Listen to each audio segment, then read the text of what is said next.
Peut-on encore vivre des SaaS? Comment tu as trouvé tes associés pour tes SaaS? Comment tu te débrouilles pour faire connaître ton SaaS? Encore. Ça fait beaucoup là, non? Bonne année 2025, il s'est passé des tas de choses l'année dernière. C'est une année qui a été incroyable à plein de niveaux. Mon plus gros SaaS a atteint le million d'euros. Oui, le million d'euros. Après 4 ans de travail acharné à aider des tas de gens, on a dépassé le million d'euros de LTR, c'est-à-dire de chiffre d'affaires depuis le début. L'année dernière, j'ai aussi monté mon compte TikTok jusqu'à plus de 65 000 abonnés. C'est incroyable, je ne m'attendais pas du tout à ça. Mais j'ai aussi créé cette chaîne YouTube que j'ai réussi à ramener à plus de 4 000 abonnés. Et pour ça, je vous remercie tous ceux qui regardaient mes vidéos et j'espère qu'elles vous aident énormément. Alors bien sûr, il n'y a pas eu que de bonnes nouvelles.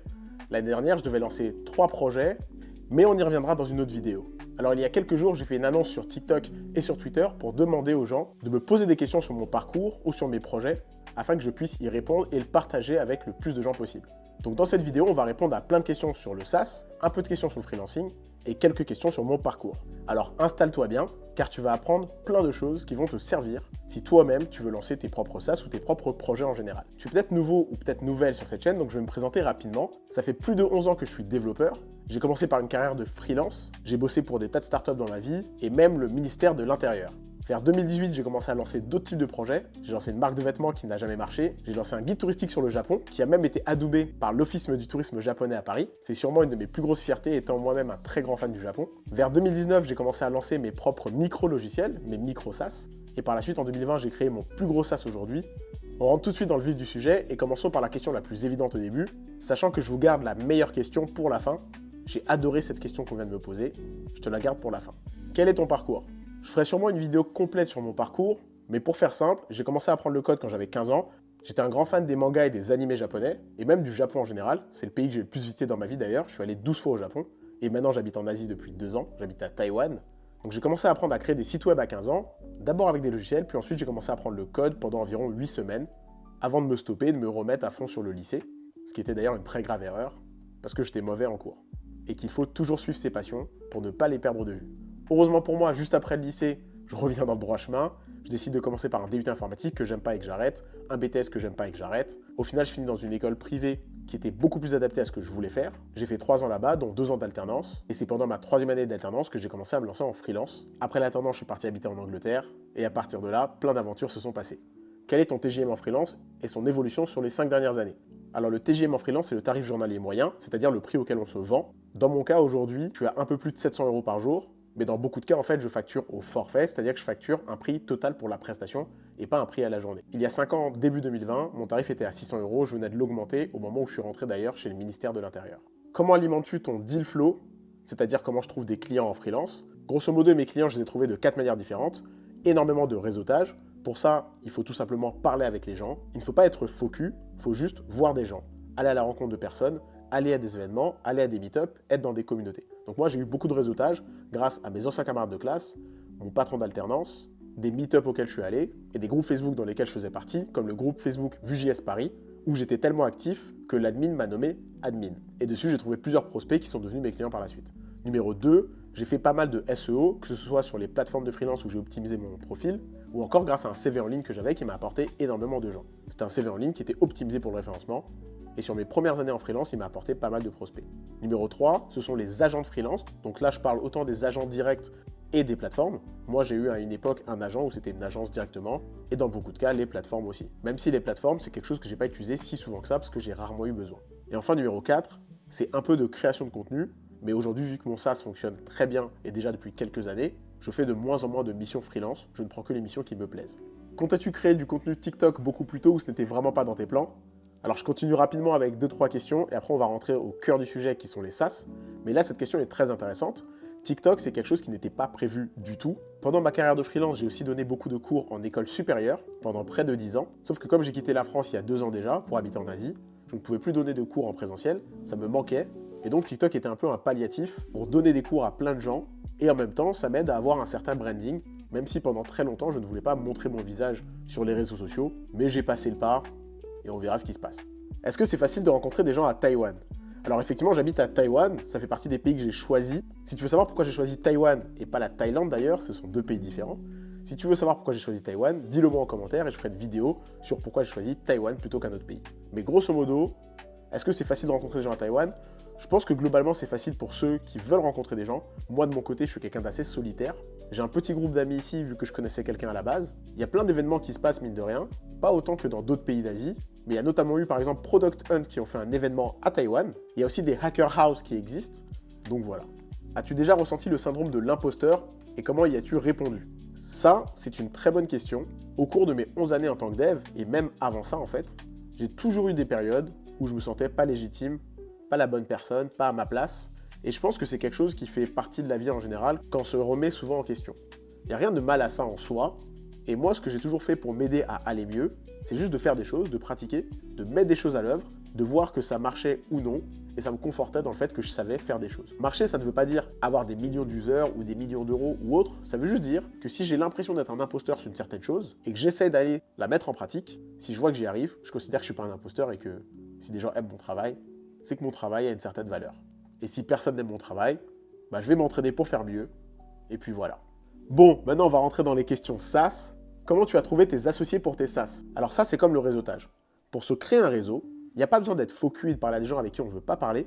Il faut trouver des gens qui ont les mêmes centres d'intérêt que nous, parler à des gens, s'intéresser réellement aux gens. Et c'est comme ça que naturellement, on se fait des amis, c'est comme ça que naturellement, on se fait des partenaires, c'est comme ça que naturellement, on se fait des connaissances. Alors moi, j'ai plusieurs associés sur différents logiciels. J'ai créé 6 micro SaaS, tu peux aller voir dans cette vidéo où j'explique tout. Mais si on parle par exemple de mon plus gros SaaS, où j'explique tout ici, lui je l'ai créé avec un ancien d'une startup où j'ai bossé. C'est d'ailleurs la seule startup où j'ai bossé en tant que salarié. J'ai été salarié qu'une seule fois dans ma vie, si on ne compte pas l'alternance.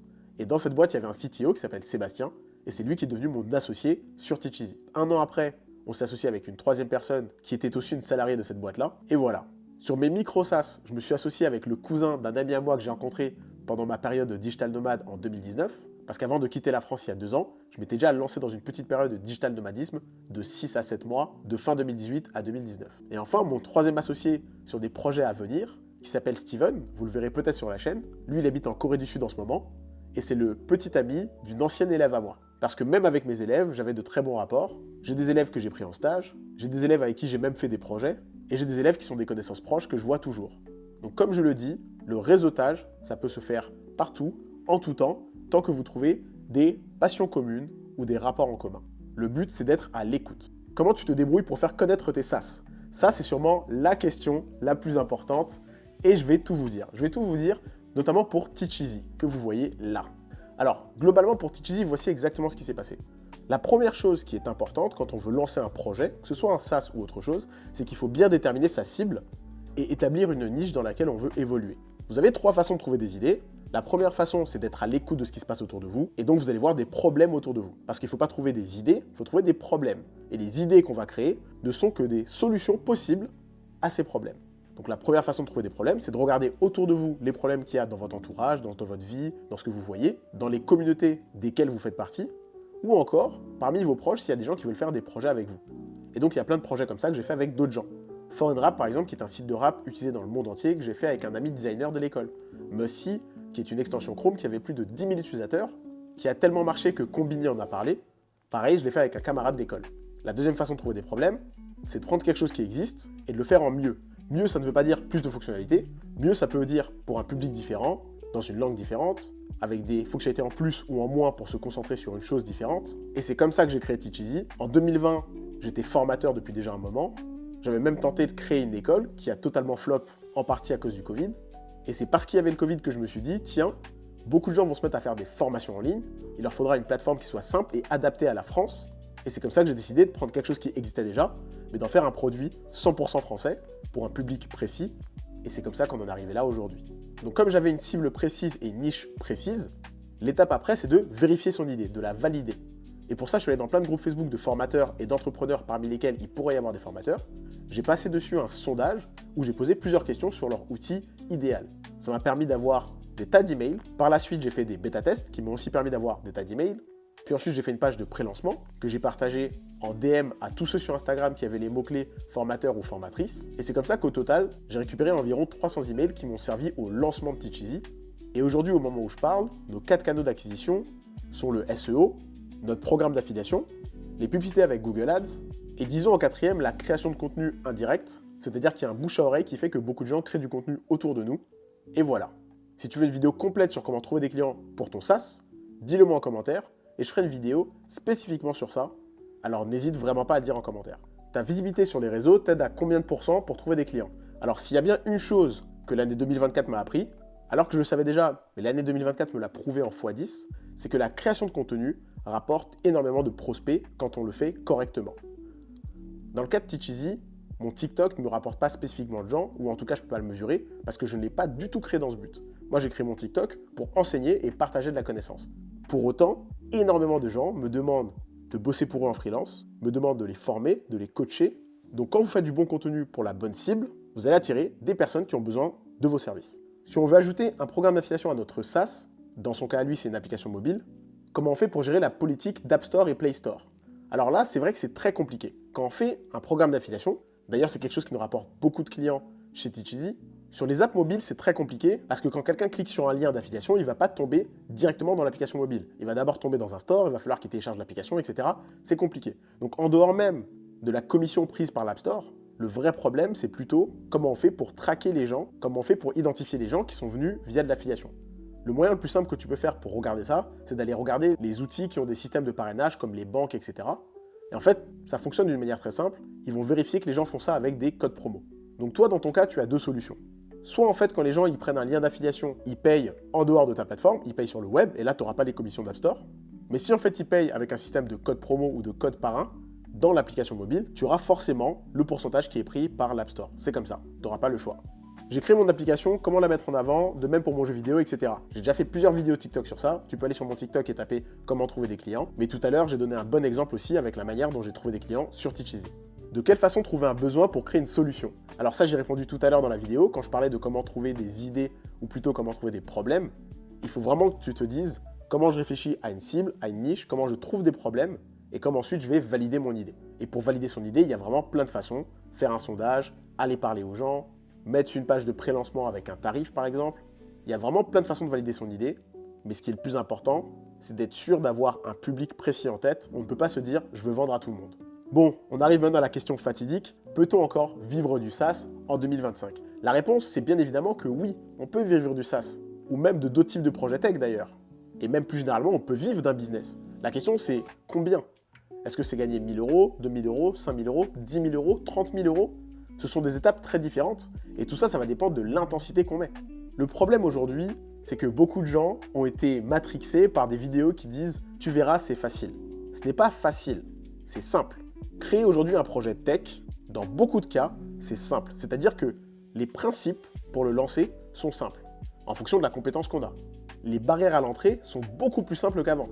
Essayez d'aller créer une boulangerie, vous verrez toutes les barrières à l'entrée que vous allez avoir. Il faut faire un crédit, il faut trouver un local, il faut ci, il faut ça. Quand on lance un projet tech, il y a moins de barrières à l'entrée. Néanmoins, ça ne veut pas dire que ce sera facile, ça ne veut pas dire qu'il n'y a pas d'efforts à faire. Il y aura énormément d'efforts à faire. Les efforts à faire vont dépendre de l'ambition du projet que vous avez, mais ce qui est très important, c'est de bien se former, c'est d'écouter les bonnes personnes. C'est pas de se dire qu'on va devenir millionnaire en claquant des doigts en 3 semaines.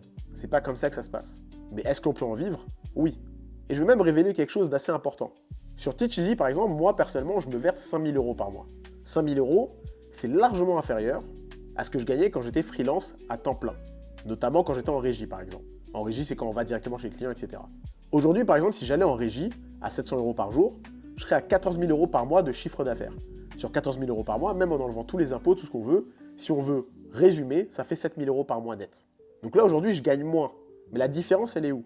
La différence, c'est que pour gagner 7 000 euros par mois en freelance, il faut que je travaille tous les jours, que je sois tous les jours au bureau, il faut que j'ai des contraintes que j'ai pas forcément envie d'avoir. J'étais freelance pendant très longtemps à temps plein et ça me plaisait. Et en 2019, j'ai voulu commencer une nouvelle étape de ma vie pour avoir des projets qui sont décorrélés de mon temps. Donc en fait, quand on se lance dans l'entrepreneuriat, il faut vraiment savoir pourquoi on se lance. Il faut qu'on réfléchisse pleinement à la raison pour laquelle on fait ça et pas se lancer pour les mauvaises raisons. Et ce que j'appelle les mauvaises raisons, c'est par appât du gain, sans réelle quête de sens. Vous devez vous lancer parce que vous avez une quête de sens précise, vous avez un objectif que vous voulez atteindre et qu'en fait, entreprendre va vous donner le lifestyle pour atteindre cet objectif. Donc aujourd'hui, sur la surface, je gagne moins, mais la différence aussi, c'est qu'aujourd'hui, je peux revendre un produit comme Teach Easy, alors que quand je suis freelance, je gagne peut-être plus, mais je ne peux pas me vendre moi. Quand je décide d'arrêter le freelancing, je ne peux pas me vendre. Aujourd'hui, si je décide d'arrêter Teach Easy, je peux vendre mes parts. Et maintenant d'ailleurs que Teach Easy a dépassé le million de LTR, c'est-à-dire de chiffre d'affaires depuis le début, sa valorisation est bien plus grande que le million. On arrive maintenant à la dernière question de cette vidéo, qui pour moi était la plus importante. Est-ce que tu es heureux? Et la réponse c'est tant que je fais ce que j'adore, c'est-à-dire enseigner, créer des projets et surtout que je peux choisir mes contraintes, pour l'instant je me sens toujours épanoui. Et le jour où ce ne sera pas le cas, je ferai tout simplement autre chose. Trouvez ce qui vous passionne, trouvez ce qui vous plaît et suivez ce que vous avez au fond du cœur. Ciao!